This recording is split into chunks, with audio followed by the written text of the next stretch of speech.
guys, today here with my boy Aaron Alexander, and we're gonna talk about sitting on the ground, making that better, and then doing something a little more dynamic. That's correct. So we're going to get into the thing that most people do, spend more time of their lives doing, but we never got any real education on how to do it, which is just sitting, first of all, and then we're going to take it to the next level, like our ancestors have for eternity, spending time on the ground.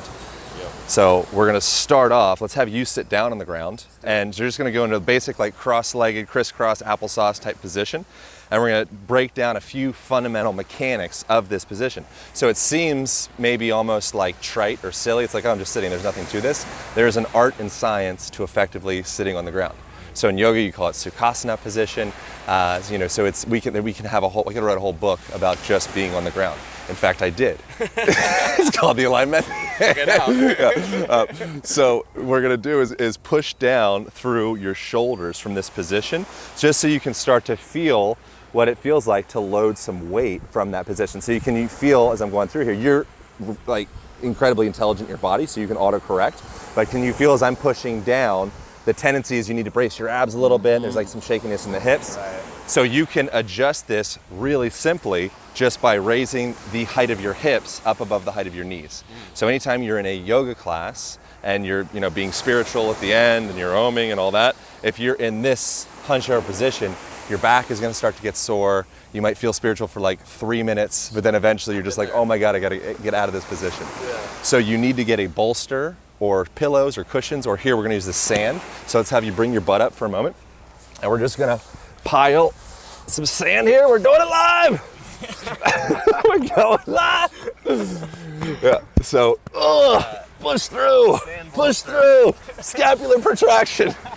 Yes. Yeah, so we can start to bring more awareness into everything we're doing, including building a little sand pile. And I can dig your feet out a little bit here as well. So we're making a little nook for you to sit more effectively on the ground. Bam! All right, so from here, I can't wait to hop in here. It's gonna be great. So this is gonna be your favorite sitting position. So have you get down onto there. So sit your bum up on that. Yep. Cross your legs. Now reach back and grab your butt cheeks and pull them straight back posteriorly, just a bit. So grab them and pull them back towards the road. No, you reach under with your hands. Okay.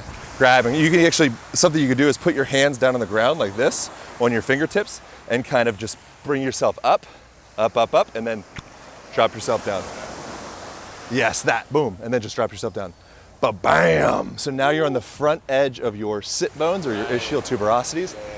So now this is a major thing. You start to integrate this into your daily life. You literally start to heal your spine, and you're more effectively circulating cerebral spinal fluid. You're starting to tap in to the structure of your spine, right? As opposed to working against yourself and having all this muscular compensation. Right.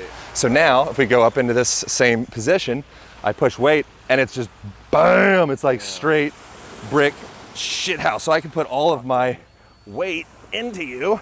I wonder if I could actually see if I can balance.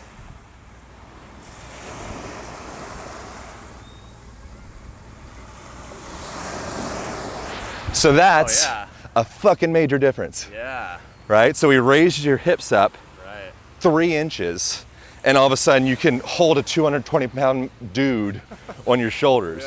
Whereas before I was putting 25 pounds of pressure on your shoulders, and your abs are quaking and your hips are going crazy. So think this position times, all of the hundreds and thousands of hours if you start to integrate in your daily life, you're starting to heal and strengthen and mobilize your hips and your spine in daily life. You're practicing a pattern that's more effective for any activity, any sport, anything. So this is the first thing, is just raising your hips up above the height of your knees. Super simple, nothing to it. Now from here, we can start to go into real life, and we can come up. So we're gonna play with, so you're in this Sukhasana crisscross applesauce position. Now we're going to just bring one leg up, push, left leg up, and you're going to just roll yourself over this right knee, and this is a great way to start to mobilize open through the knee and through the hips. You're just gonna come up, bam, up into here. Good, cool, and then coming back down. Good, reach that foot forward, pull yourself in, bow. You can start to open up through the front knee a little bit, kind of explore a little range of motion. Just slowly starting to create a little bit more mobility. Working through the toe hinge, working through that ankle, working through the knee. Good, and then coming back. Boom, sitting yourself back down. Good. You can come all the way back, you even come into a little like ab work, and then come forward. Use this foot as a hook to pull yourself down. Pull, bow, boof. Good. Come back, wee. And make it kind of fun. Make it have fun with it. Push forward, boof. Good. Come back, all the way down. Come back, boof. Good. And then we're gonna switch sides. So alternate, bop, ba. Good. Same side, bop, ba. Yep. Good. Bah. Good. Alternate sides. So switch. Boom. Alternate sides. Switch. Boom. Alternate sides. Switch. Boom. Alternate sides. Last one. Boom. Hold. Good. Now from here, we can start to come back, and we're going to come up onto just into a lunge position. And I want you to keep this length through the spine. You're going to bring that back toe down on the ground like you already have. Keep the ribs tucked down towards the hips. Imagine there's a string pulling the back of your head up towards the sky. You're keeping this integrity through the midsection, and you're gonna slowly lift this back knee just a centimeter off of the ground, keeping all those mechanics. Boop, hold here, right? Now from this position, start to raise the arms up overhead while we're keeping those same mechanics of the ribs tucking down towards the hips. So I like to remember dick to chin, or ribs to hips, right? So we're keeping this position, so we're tucked and we're opening up that shoulder flexion position without flaring ourselves out into this really common position you'll see in yoga. And then it's coming back down, boop, alternating sides, keep the arms up, balance for a second, come back, balance on the opposite side, drive down through this hip, so you're creating length through that QL, and you're really like creating some spaciousness in the hip joint. Arms up overhead, make it a little bit harder on yourself if you want. Balance, stack, ribs stay tucked, arms stay up, slowly come up just an inch above the ground. Hold, hold, hold. And then we're gonna slowly come all the way up, all the way up, all the way up, balancing onto one foot. Boom, come back into standing. Shake it out a little bit. Shake it out! Right, so hang out as you're, now, so, and from the standing position, Tadasana, right, there's a whole, we could write a whole nother book on just standing in place, right? Because it's complex. Yeah. You know, so it's a relationship with the foot, to the knees, to the pelvic floor and the hips, all the way up through the spine, rib cage, you know, thoracic inlet, head. There's so much going on there that if one part is kind of askew or twisted or torqued, that sends compensation through the whole body. Right.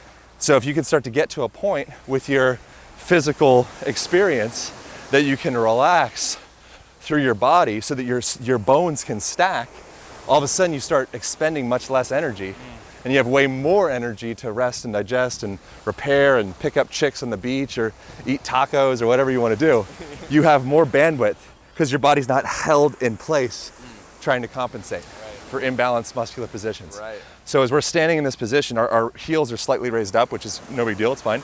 But if I push down through your shoulders, so you're already quite brick shit housey, but even with you, so now you can correct, but you're correcting kind of, feels like you're correcting like here up.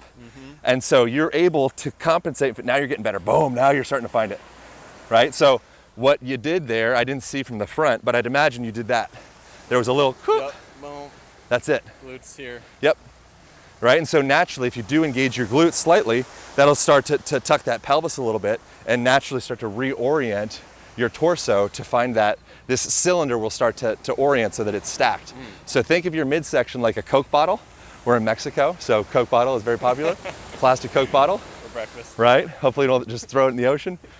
So that Coke bottle, if you put a crack in the bottle, when I press down through that bottle, it goes, collapse. Right. So when I put a crack in my torso cylinder Coke bottle, the weight of gravity, 9.8 meters per second squared, you know, just life pushing down through my shoulders, it cracks my Coke bottle, and then we have, you know, back pain or disc herniation, or our central nervous system starts to down-regulate because it doesn't trust us.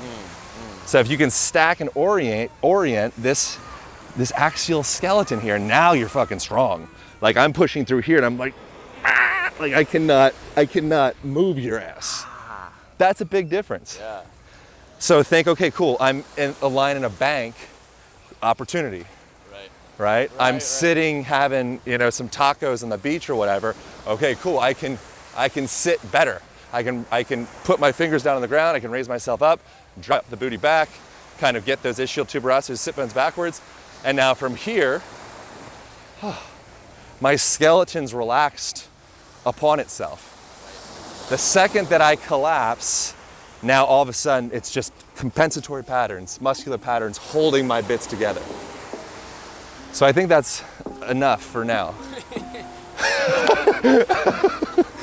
Dude, that was perfect. Great.